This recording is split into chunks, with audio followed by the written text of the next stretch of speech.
true Singapore ghost story. Pulau Tekong.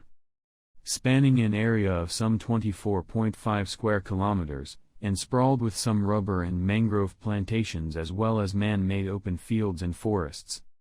Pulau Tekong is possibly one of the most haunted sites in Singapore and is restricted by the Singapore government. It is the island where the Singapore government prepares their young men for basic military training, and huge amounts of lands have been cleared for this purpose. Talk to any of the national servicemen in Singapore and they will probably tell you a heap of the ghost stories they have heard, or of some they have experienced on this island they call Pulau Tekong. Many who have lived in Pulau Tekong can tell you plenty, and some of the national servicemen in Singapore have aired their concerns about ghosts of all kinds, including a set of grandfather and grandson ghosts, who move from one bunk to another checking on young soldiers who pretend to sleep at night. There are also stories about bunk beds moving and rattling on their own and of cupboards shaking violently in the night. Some recruits have also expressed fear that chairs are arranged in neat order after they return to their bunk at Camp 1, while others have said the mirrors have cracked.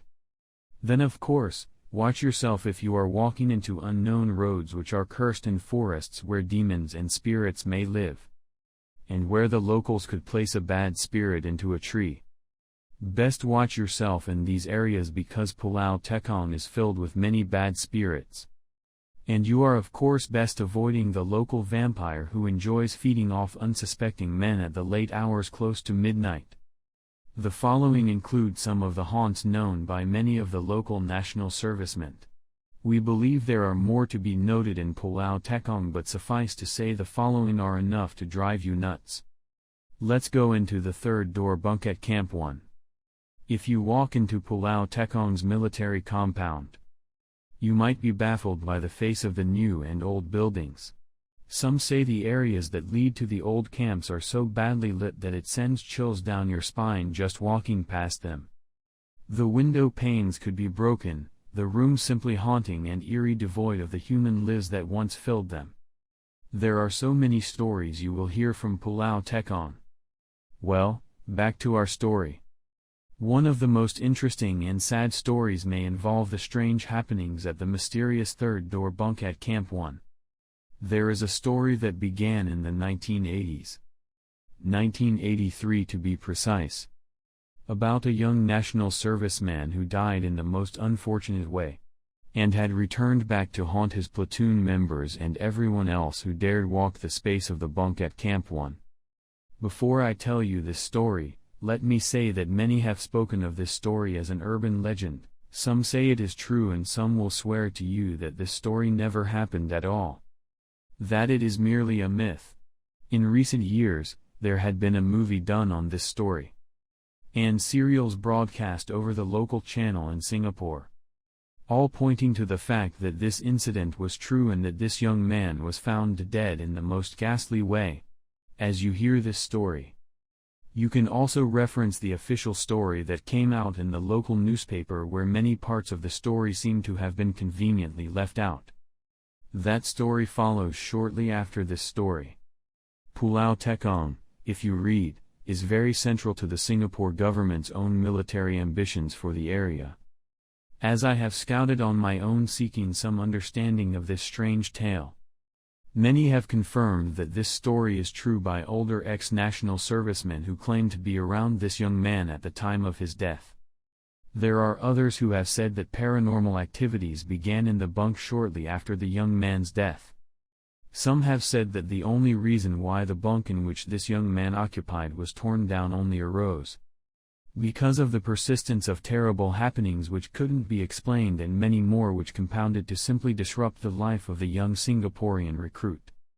After the incident with this young man, a priest was called in and there was a third door that was done to facilitate the exit of spirits. Now, why would some structure out of the ordinary be created in the midst of all the purported claims if this young soldier died from something called stomach rupture? Because this door was completely sealed, after the complete exorcism of another young man who was attacked in the same bunk where this dead man used to live. Also note that there is no third door in the rest of the bunk buildings. So what is so special that a third door had to be built shortly after another man was reputed to have committed suicide? The fateful story began on May 24, 1983. On this day, a young soldier chose to be with his fellow mates on a 16 km route march even though he was sick. During the march, he had either excused himself from his group, or entered the forest they passed by to pee. No one can really recollect how he suddenly went missing but during the head counts that happened in between rest breaks. The general opinion was this young soldier was with the medical orderly since he was sick, and had therefore excused himself from the group on this march. It was only in the late evening after the march that they realized the soldier was missing, since he was the only one who had failed to return his rifle to the armory. A search party was then organized and all of his army company began scouring the route seeking the missing soldier. None were able to track him down. The following day, more people including the company instructors, and other recruit soldiers gathered to search this young man. Sometime close to the evening, it was said that the young man's platoon commander found his body in the forest, his face down, wrapped in a green tarpaulin sheet. The sight has since hounded the camp for many years now because no one can offer any explanation for the manner in which this young man was killed. There was also this horrific stench that followed which was simply revolting. But something else bothered the men who found this recruit the way he was placed on the ground. It seemed a killing had been done, a murder if you will. But it was the manner in which that killing happened which irked many of the army mates for a long, long time. And the question was, who did this awful crime? Who would kill a young 19-year-old boy who was sick and make such a speculation with his body? It seemed that the young soldier was lying on the ground under a tree, with one hand holding his rifle and the other holding his water bottle. The items from his backpack had been placed in one neat order, and his body parts including his intestines were set next to him in a neat order as well. What was even more irksome was the chainsaw he was carrying in his backpack, which was used to dig trenches, had its blade placed into his stomach cavity with the front of the blade sticking outwards. This was already strange. How did that appear within the stomach cavity facing outwards? The subsequent post-mortem showed that he died of a stomach rupture. But there was never any explanation given as to the reason for his innards being spilled the way they did. Was there a killer and a madman on the loose? What was the reason for leaving the intestines all neatly lined alongside other organs in his body? There was never any explanation offered for the way this young soldier had died, other than the clinical point that this young man's death should have been listed officially as death caused by a stomach rupture. And that made no sense at all. While the post-mortem showed that he had gulped water too quickly and too much at any single time, the medical write-off declaring his death as that caused by stomach rupture made no sense at all. Especially when you think about the intestines and innards lying all outside his body. And the fact that a blade used for digging trenches was found in his stomach located in the most strangest way. You just know very well something was not right at all and that a cover-up was in process. Now, shouldn't this have been classified as murder instead? It was a killing, that's for sure, but something else made all this so uncertain for that categorization. Those who found the body reported unusual marks on the dead man's body that reflected puncture marks, with no other explanation given to understand why they were there at all. Even the local press hid these details away from the rest of the public. So, just how did he die and why were his innards spilled out of his body, only to be lined around his corpse? Again that gnawing question plagued the men, but nothing was said. The next move was to get the body from camp to the mortuary. Apparently, the medical center refused to take the body in for the autopsy, fearing that the other patients would be alarmed at the sight of the dead man's body. The sergeant major and his driver from the company were then asked to take the corpse to the dead man's bunk, instead, where it spent one whole night awaiting the review by investigating officers. As soon as the autopsy was done, the two men worked to transfer the body to the mortuary where it would be sent back to Singapore main island. The trip did not go smooth as the story goes. Many things happened at that time. The engine refused to start and the two men were confronted with the thought of spending the whole night through with a dead and highly decomposed corpse that had seen death in the most horrific manner. But it seemed that prayers did help because the engine soon started and the men drove safely to base. The dead young man was promoted to non-commissioned officer status and cremated with full military honors. Many also expressed sadness at the sight of the dead man's mother having to be held together by two grieving sisters during the funeral procession. Nothing anyone said would ever offer solace for the way this woman's son had died, but there was still that question that stayed in everyone's mind. Why did he die the way he did and who did it? After the funeral, there were many men including platoon commanders who were disturbed about the way this young man had died. Some of those men decided to make offerings and prayers at the same site where they found him dead, asking that his soul seek rest and not return to haunt them. They offered incense and prayed with the hope that he would seek peace and never come back to haunt the rest of the recruits in his bunk. But that was when everything started going the other way around. The dead man began to talk and walk, and he was very explicit about the way he showed his unrest, dying in such a gruesome way. While the story goes that this young man's ghost began stalking and haunting his bunk, the other story about how he died will always leave a fear in the hearts of the many who had personal knowledge about this case. Some offered reasons, though they were not of the kind that made any rational sense at all. It was a well-known fact that Pulau Tekong was haunted. So some people rationalized that because this young man wanted to take a leak, he had just done it in the wrong place. He had walked on grounds where spirits dwelled, and to teach him a lesson for tainting their sacred ground, pissing under a tree where spirits lived, they had killed the young man in a gruesome way for not seeking to apologize first before he made his mess on them. Well, that's one story about how he died. But there's another story that seemed to simmer around, that he was a victim of a female ghost who dresses in white and who hates men. According to that lore, she is a Pontianak who rips out the organs of her male victims and leaves them by the dead body, and then takes the souls of these men with her into hell.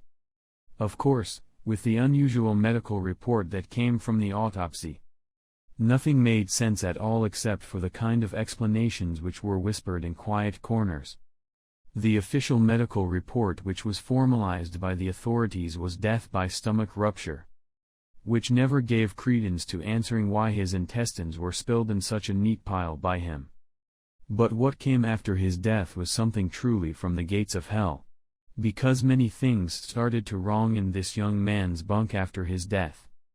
And it simply makes one wonder if the young man's ghost was out for revenge, and whether he was angry that he had been killed in such a ruthless way, having been left behind and forsaken by the many men who were on the route march that awful day. Because after May 24, 1983, strange things began to happen in the dead man's bunk, and there were no explanations given as to why it happened at all. When one of the dead man's platoon instructors entered the young man's bunk to remove the dead man's personal items from his cupboard, he was met by a foul stench of death that seemed to greet him from the inside of the metal cupboard. It was so overwhelming that it frightened the man, because when the young man was found dead, there was already a terrible decay that had come over him, even though the body was dead for only 1 to 2 days at the time it was found. It seemed that the same smell had now made its way into the bunk this way and stayed. Other trainees have also claimed hearing the young man's voice screaming for his company to fall in, at the common company compound in the dead hours of the night, almost as if he was with a vengeance to force them to join him in his own march during the late hours of the night. Another of the dead man's mates also claimed seeing the ghost of the dead man standing in front of the same metal cupboard that emitted the decaying smell, and shocked at the sight, he had bolted to the next bed, afraid of having confronted a restless spirit. Well, all these incidences continued and many more followed soon after. In one of the route marches that followed shortly his death, a figure of a soldier was spotted among some trees, and the subsequent route marches that followed were diverted to avoid such sightings. There were also complaints that the bed of the dead man in the bunk room was shaking violently on its own, and that whoever was sleeping on the bed would find himself scratched and bleeding in the morning. Over the years following a suicide by another soldier, and after many cases were reported of unusual happenings in the bunk, including one in which a recruit soldier who was assigned to the dead man's bed was reported being thrown out of the bed by some unseen force. A priest was called in to offer some solutions in fixing the problem. The Chinese Taoist priest asked that a third door be created to release the spirits of the two dead men, since he believed they were trapped in the room. The priest indicated that the spirits of the dead men were unable to leave, because the doors of the building were fitted with small triangular plates which represented the four major religions in Singapore, and hence these unclean souls were unable to get past the door and escape. The priest proposed the building of another door at the darkest part of the bunk, which he indicated as the yin, meaning the place where shadows are met and where the spirit can get a direct exit into the other world. This was done as per the instructions of the priest, and the third door was made to facilitate the escape of the spirits. It was the door that was thought to allow the unclean spirits to seek their place into the netherworld. And after it was used to serve its purpose, the army had the door padlocked. There was no knob also attached to this door. Bottom line is, no one was allowed the use of the door. So now that the priest had come address the problem, you would have thought that the disturbed spirits would stop their rants, but that never happened.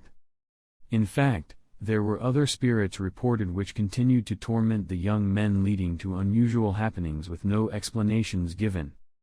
On one occasion, some men who were on a rehearsal for some pass-out parade once reported the electricity would go on and off in the bunk for no reason at all, and the only way their superiors would squash their complaints would be to claim there was something wrong with the power. But the men reported something else that made no sense at all. When they had ventured into the bunk where the third door was located to draw out some items from storage, they had heard a moan follow behind them. One of the men turned to see what it was, but there was nothing but the air and an eerie silence that followed after that. Of course, it frightened them stiff. Everyone knew what the third door was about. Over the years, the bunk room was converted into a lecture room, but no seats were placed into that room. Then there were plans to scrap its use as a lecture room and convert it as a store room instead. Other reports were told that this bunk was padlocked, and timbers were nailed all over the entrance to prevent entry into the room. In 2003, reports were confirmed that every other camp building stood in the area except this bolted bunk. It was torn down and nothing more was said again. There was no reason given as to why this happened.